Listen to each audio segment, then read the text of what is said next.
Good morning guys, it's me again, Leticia's Kitchen. For today's vlog guys, magluluto ako ng giniling. So yan yung giniling. So yan na guys. So yan ang aking mga ingredients. So ngayon, mainit na yung ating kawali. So ilagay na natin ang onions.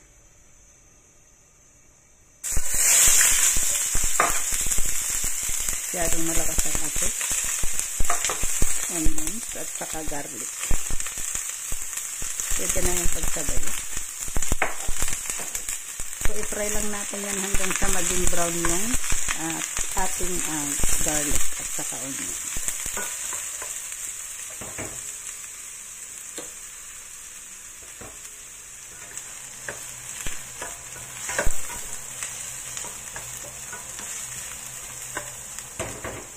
So, yan, at ilagay ko na rin ang mushroom.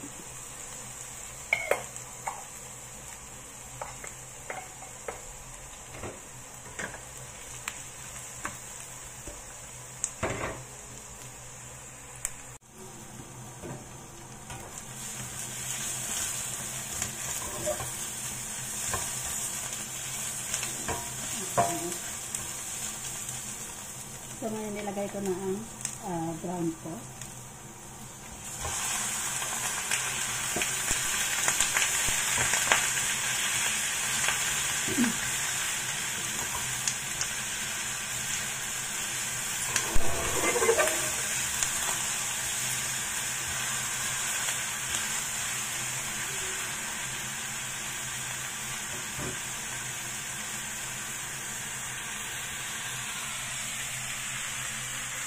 So, yan na guys, nailagay na natin ang brown pork.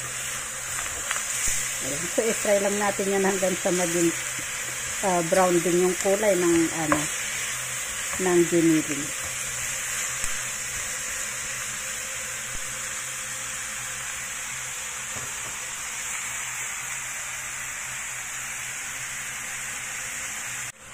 So, yan na guys, naging brown na yung ating giniling. So, ngayon ilalagay ko na yung pork skin. Ito yung pork skin. Ayan guys. Para masarap ang ating giniling. Mas masarap kasi pagka mayroon siya yung kaunting mantika. So, ayan guys.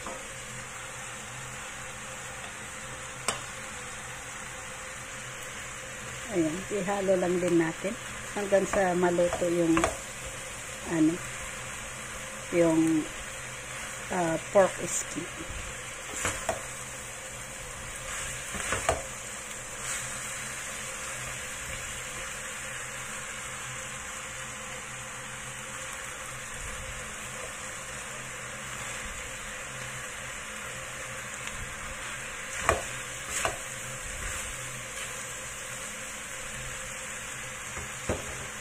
Ngayon maglalagay na rin ako ng soy sauce. Ito yung soy sauce na Kikkoman, Japanese soy sauce.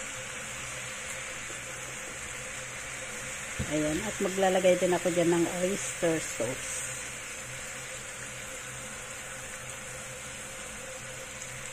At saka another kind of soy sauce.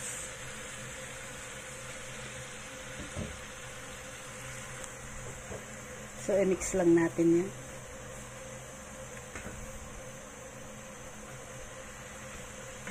Ayan, ang bango niyan guys, mabango siya.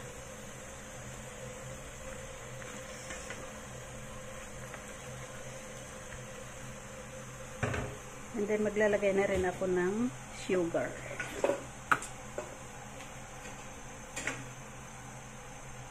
Ayan, sugar. Lalagay ako ng 2 spoon.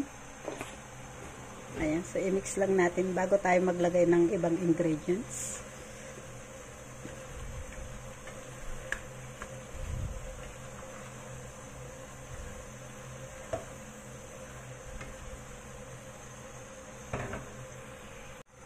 So ngayon maglalagay ako ng tubig. Ayan, at maglalagay na rin ako dyan ng black pepper.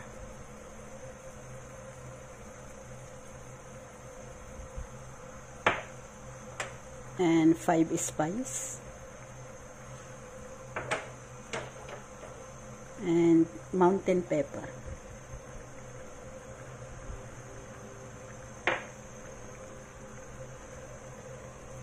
Wow. Ang ganda na ng kulay. Ayan, golden color.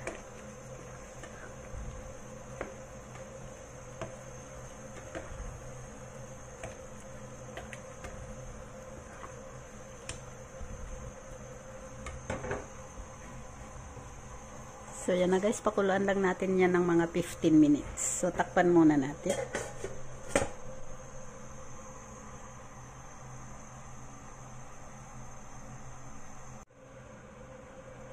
So, ito na guys. Tignan natin. Ayan. Luto na yung ating ground pork. Wow. Ang ganda ng kulay guys. Ayan. Pwede na yan iserve. Ikain yan sa kanin. Masarap yun sa kanin. So, ayan, maglagay na tayo sa isang lagayan at magsaserve na tayo.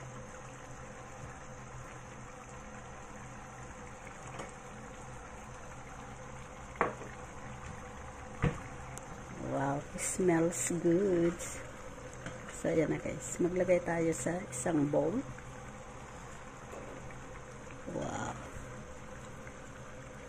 Ayan na. Napakasarap nito guys sa kanin o di kaya sa noodles. Pwede rin yan sa noodles.